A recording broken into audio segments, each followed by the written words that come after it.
You're listening to Shoe In, covering the ins and outs of all things footwear, from sneakers to heels, loafers to slippers, and every type of shoe in between.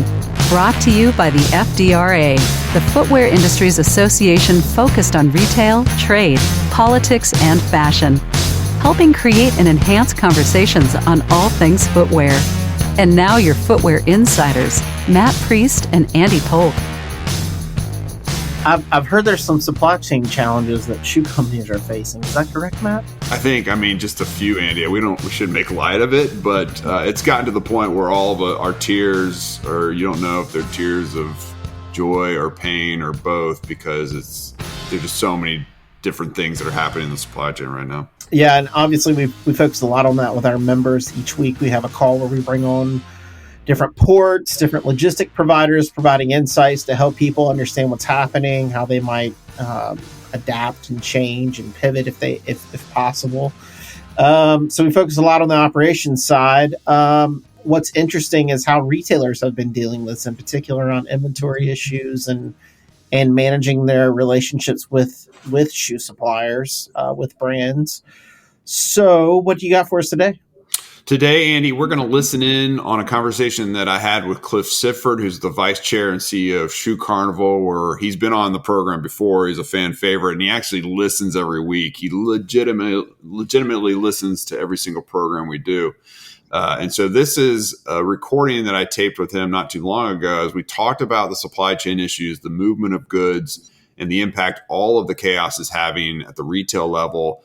And spoiler alert, we're in the middle of back to school shopping season for footwear, and it's going to be a big one. And Cliff is very bullish. So without further ado, here's my conversation with Cliff Sifford. All right, I'm here with Cliff Sifford, who's vice chair and CEO of Shoe Carnival. Cliff, thanks for joining us for this digital supply chain summit. There's so much going on in our supply chain. I got a whole ton of questions, so let's get right to it. You are a pure footwear retailer. Talk to me about how 2021 is stacked up in relationship to 2020 or 2019 in both good and challenging ways. Well, I got to tell you, 21 against 20 is stacked up so much better than 20. This time last year, we had just gotten back to work and gotten all our stores open, and we were just wondering if there was going to be a second run of the pandemic and whether we're going to be able to stay up. So we really have quit comparing ourselves too much to 20. We came back really, really strong. But we started comparing ourselves this year to 19, and things are stacking up well. It's a challenge, though, Matt. Just to get product to our stores has been a real challenge. Getting it out of the factories, getting it to the ports, and from the ports to the U.S. And you know the story. It's just really been difficult. But we've done a good job, and I'm really proud of our merchants. Our stores are stocked and ready to rock and roll, and the customer the customer has money in their pocket, and they're spending it.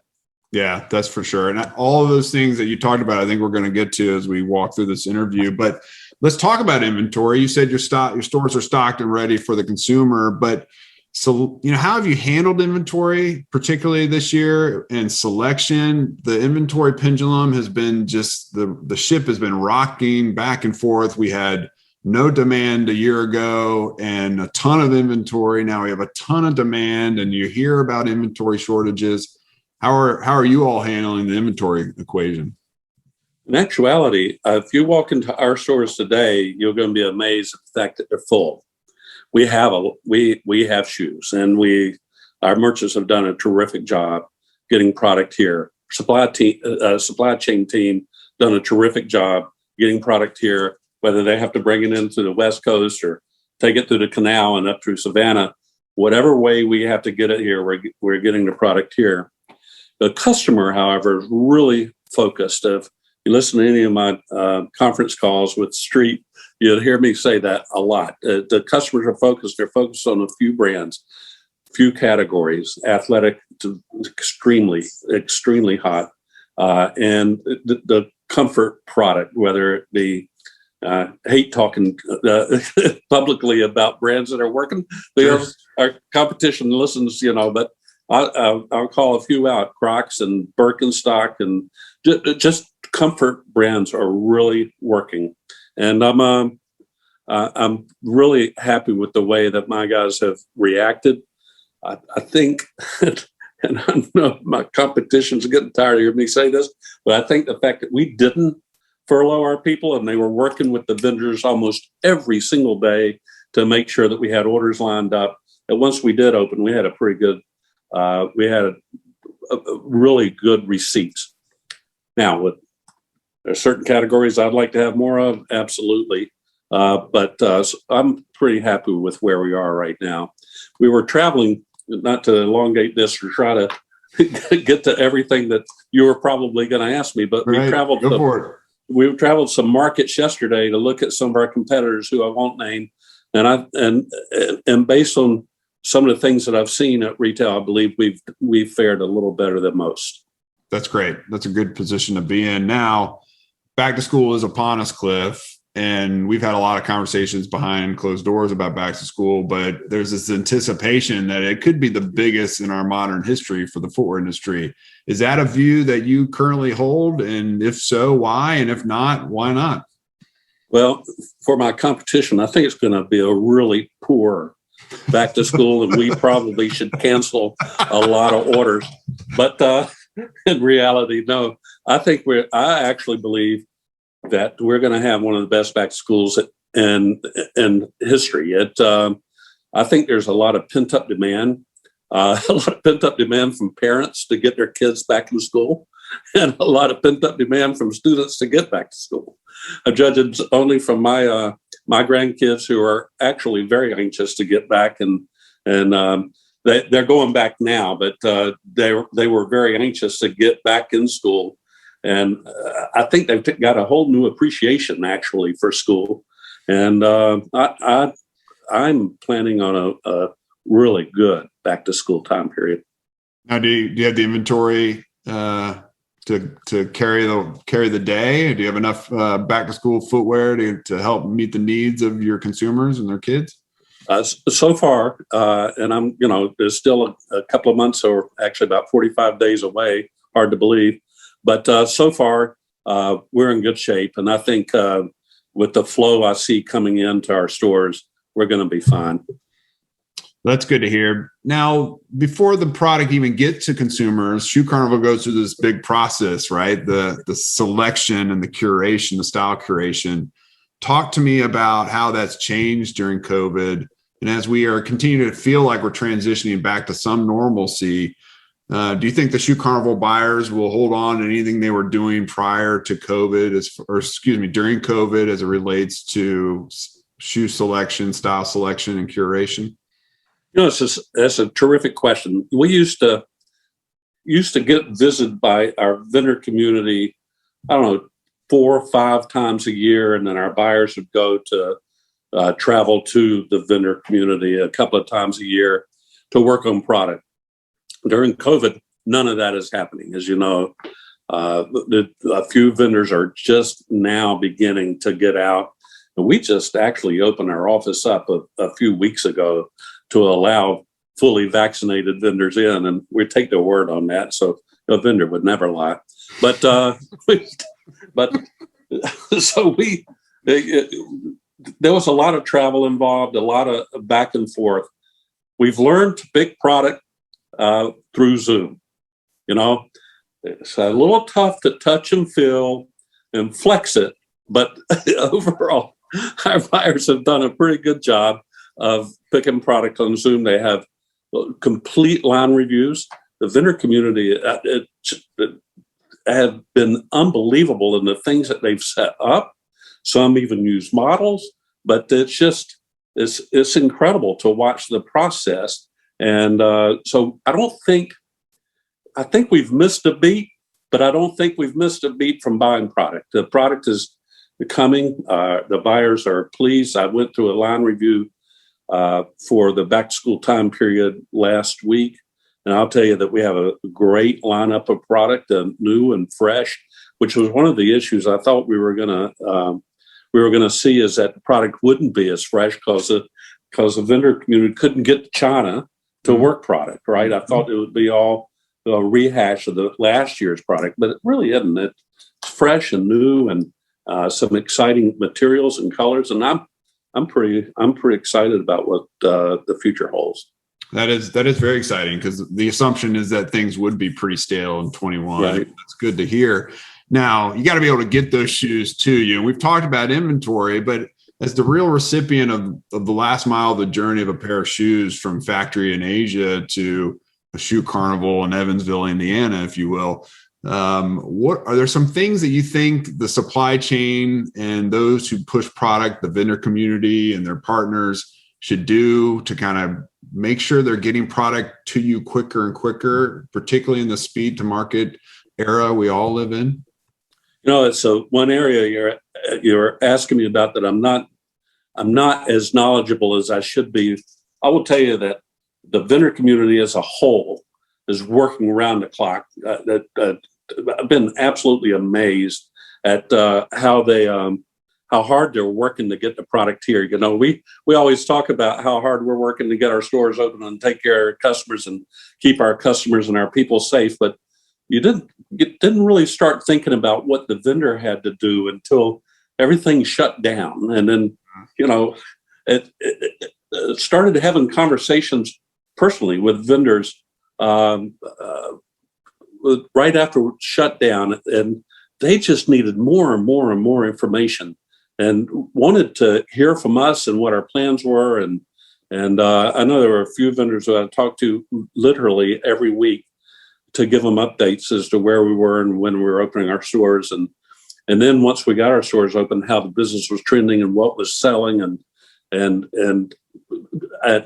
how I saw things falling into place even in the future. So they, and I think they all reacted to that. The vendor community is been truly, and this is the second time I've said it this way, but amazing as to how they've been able to work with factories, even though they're not in China, how they've been able to get the product to the U.S. So for me to offer advice on how they can do it better, I'm the least qualified for that. I'm pleased with what we've been able to do and what they've been able to do for us. Sounds like you have some really strong vendor relationships, which was so key during this time. Now, what about your relationships with your customers? How are you solidifying those relationships during such transformational times? Sometimes it's good to be lucky and not good. We about 4 years ago, right after I became CEO, so almost 8 years ago, we made the decision to strengthen our loyalty program. We had a loyalty program. People have heard me say this 100 times, but they had a loyalty program, had 1 million members in it, and no way to talk to them. And what we would do is we would hand a customer a card, and we would say, "Here's your loyalty number. Go home and get online, shoecarnival.com, and enter in all your information." Well, oh yeah, they'd do that. They didn't do that. So I had 1 million members. I couldn't talk to them. So when I became CEO, I said, we have got to strengthen the loyalty program. I got to know who my customer is. So while the CFO was on vacation, probably shouldn't say this out loud, I had our supply folks buy registers for every store, for every lane in our store, so where we could input email addresses. So not just ring cells, but actually input. So we started collecting email addresses, which was one of those, actually, like I said, just one of the smartest things we did. We grew our loyalty membership to 10, 15 million people at that time. And still, I had email addresses, but still really no way to talk to them without sending the same email to everybody. Mm-hmm. So I'd send you an email for women's dress shoes, and your wife would get emails, on men's sandals. So it wasn't great. Right. So we said, we have to know who our customer is. each email address has a tie to an individual. We got to find out as much about them as we can. So we started down this road with CRM, and it's incredibly expensive. I won't even go there, but incredibly expensive and unbelievably hard to implement. But we have done nothing but work on that. It's a continuous process. But we have more information on our customer today than I think most retailers do. And we can send you an email on things that you're interested in and drive additional sales from Matt Priest. And I can do that individually throughout my 28 million members now. Wow. And that really saved us after the pandemic. So as soon as we began to open up our stores, we started a marketing campaign, direct marketing campaign to our, at that time, I think there were 24 million members. And I tell you, it was immediate. It was immediate. I can tell you that the email went out at a certain time one day. The next day, our business literally exploded. Wow. And so we got the customers to the stores quickly. And every time a different governor would tell us, okay, you can open up brick and mortar tomorrow, that email blast went out to the customers living in that state or that location. And the rest is history. I think we have come back stronger than just about any other retailer that I'm aware of. And so while expensive, the CRM system is worth the investment, it sounds like, because of the no question. It's literally, it might be, and I've been with the company for 24 years, might be the best thing that we have done for Shoe Carnival in those 24 years. So I'm incredibly proud of our CRM program. It is a commitment. It's a major commitment of time, of money, of human resource. It's very expensive, but it has paid off more than I ever expected. It has paid off. So I'm passionate about my CRM program. Passionate. Awesome. That's awesome. You should be. Well, Cliff, lastly, my last question is, what do you think is going to be on the top of mind of your mind and other shoe executives' minds within our industry? If we have this conversation next year, what do you think a year from now things will look back, if we look back in July of 2022 as the things that we've gone through over the last year? I think we're going to say, thank God the first half is over. Now let's see some sales increases. I worry so much about the first and second quarter next year. We had record-breaking first quarter this year, and I guess it's a little early for me to talk about second quarter being a public company, but sure. I can tell you that we told the street a week or so ago that we got off to a pretty strong start, and you got to go against, as a public company, I got to go against those numbers next year, or the new CEO will have to go against those numbers the first quarter, and the new chairman or vice chair will have the opportunity to call him every week and say, what happened last week? So I'm looking forward to that. I mean, I'm being a little facetious, but I think that, we had a lot of tailwinds this year. We had a couple of stimulus packages, right? We had there's been a lot of we had product when other retailers didn't have product. We've done some things that I think has enhanced our business. So I think the first half of next year is going to be fun and challenging. And I believe a year from now, if we had this same interview, we're going to talk about the fact that now that the first half is over, what do you expect the second half? And I'm going to tell you, I think the expected second half is going to be awesome. And I really do. I think it might be a challenging first quarter, but I believe it gets better next year after that. We're planning, our plans are to have an increase next year, comp store increase for the year. I don't know that it's coming in the first quarter. I think it is going to come through the remainder of the year. 22 versus 21, you expect. That's right. That's awesome. That's great. Well, Cliff, thank you so much for your time today. Thank you for letting us peek behind the Shoe Carnival curtain and just hear more about your expectations for inventory, for the supply chain, for the movement of goods, for consumer relationships. All right. So obviously, great conversation with Cliff about inventory, about some styles that are selling, types of shoes that are selling, how bullish he is about the rest of this year as we kind of not only recover, but have a renaissance in footwear sales and retail. But obviously still having these nagging kind of injuries, I guess, of cost issues and inventory issues are there's a lot of tailwinds, but there's these headwinds that keep happening. And so obviously we're going to keep having these conversations because the more we can have people talk about this, hopefully the more solutions we can find. Yeah, I mean, I think the conversation really led me to see just how innovative the industry is. When Cliff was talking about the fact that he's seen fresh product for the season, that just shows you how innovative and how agile the industry has been in spite of all that has been coming at us from a COVID perspective and from the inability to travel and the inability to go to marketplaces to purchase footwear and the inability for designers and developers to get over to Asia to see product firsthand as they're developing that product. And the fact that it's fresh and it's looking good, it's not just leftover inventory from last year, is a good sign that in spite of all the challenges we face, Andy, this industry it perseveres. It really perseveres in spite of the things that we face. Amen. Well, folks, this is the Shoe and Show, covering all things on the footwear industry business side. Obviously, this is a crossover of retail and supply chains that are so important. But if you have an idea of topics you want us to discuss, drop us a line. Shoeandshow.com is the website. You can drop us a line on the bottom left. There's a little voice note there that you can leave us a message that we'll listen to.